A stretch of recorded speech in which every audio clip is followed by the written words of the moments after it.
Você sabia que poucos mercados no mundo reagem tanto aos juros americanos quanto o brasileiro?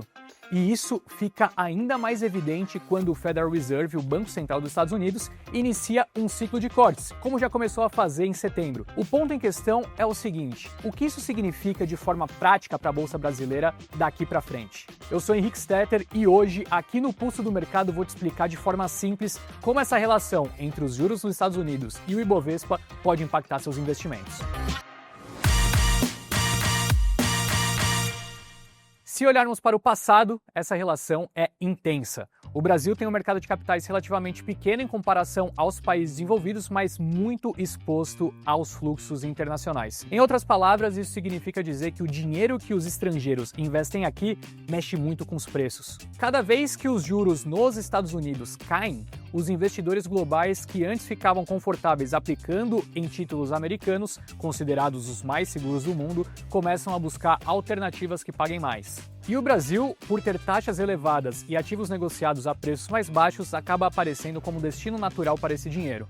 Em meio a toda essa história, o Goldman Sachs projeta que o Fed deve cortar os juros mais 2 vezes em 2025 e outras 2 em 2026. Se isso se confirmar, a taxa americana chegaria à faixa de 3 a 3,25% em meados do ano que vem. E esse ritmo importa, porque ele ajuda a definir a velocidade com que o dólar se enfraquece, o fluxo de capitais migra para países emergentes, como o Brasil, e, consequentemente, ativos locais reagem.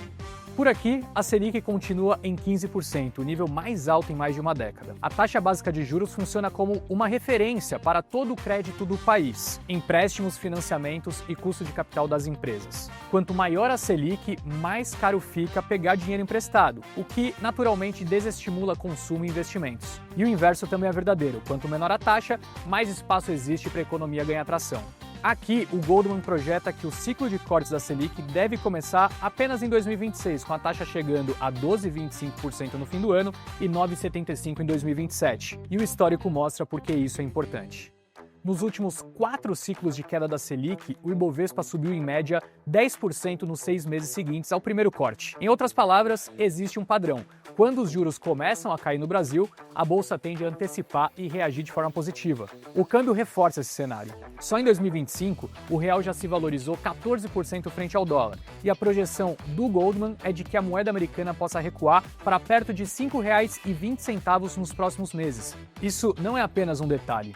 Um real mais forte reduz custos de importação, ajuda a conter a inflação e torna o mercado brasileiro ainda mais atrativo para o investidor estrangeiro. Além disso, boa parte dos grandes fundos internacionais segue com pouca exposição ao Brasil.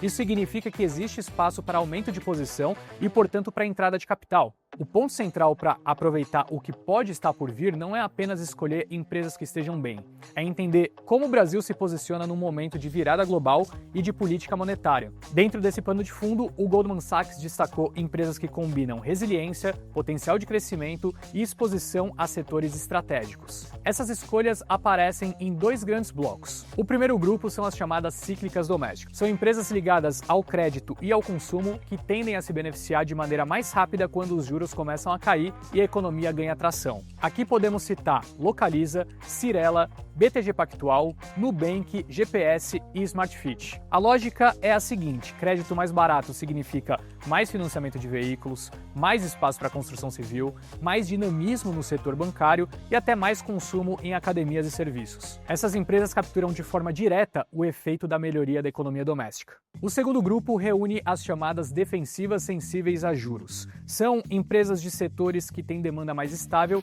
independentemente do ritmo da economia, mas que se tornam mais eficientes quando o custo de financiamento cai. Esse é o caso de Eletrobras e Equatorial no setor de energia, Copel e Sabesp em saneamento, Multiplan em shoppings e Redditor em saúde. Esses negócios mantêm receita relativamente previsível, afinal ninguém deixa de usar energia elétrica, água ou serviços de saúde mesmo em períodos de instabilidade. Mas com juros mais baixos conseguem ampliar margens e investir em expansão a custos menores. Esse conjunto mostra uma estratégia equilibrada. De um lado, as cíclicas capturam o aquecimento da economia interna quando o crédito fica mais barato, do outro, as defensivas oferecem estabilidade e previsibilidade, ao mesmo tempo em que se beneficiam da redução dos custos de capital. Claro que o ambiente não é livre de riscos, afinal, estamos no Brasil e a questão fiscal continua sendo um grande desafio. O governo precisa mostrar capacidade de controlar gastos e manter a credibilidade nas contas públicas. Lá fora, temos também uma grande dependência da economia chinesa, que com certeza é um ponto de atenção. Afinal, se a China não retomar o crescimento mais acelerado, empresas ligadas a commodities e exportações que são importantes para a nossa bolsa podem sofrer. Além disso, a geopolítica global permanece carregada, com tensões que afetam o fluxo de capitais e a percepção de risco. Mesmo com todos esses fatores, a leitura do Goldman é de que o Brasil tem potencial de ser um dos maiores beneficiados do ciclo de cortes de juros nos Estados Unidos. O real tende a se fortalecer, a bolsa pode atrair novos recursos internacionais e dentro desse pano de fundo existem boas oportunidades de investimentos para aproveitar essa tendência. E você acredita que o melhor ainda está por vir ou está complexo demais ficar comprado na bolsa brasileira?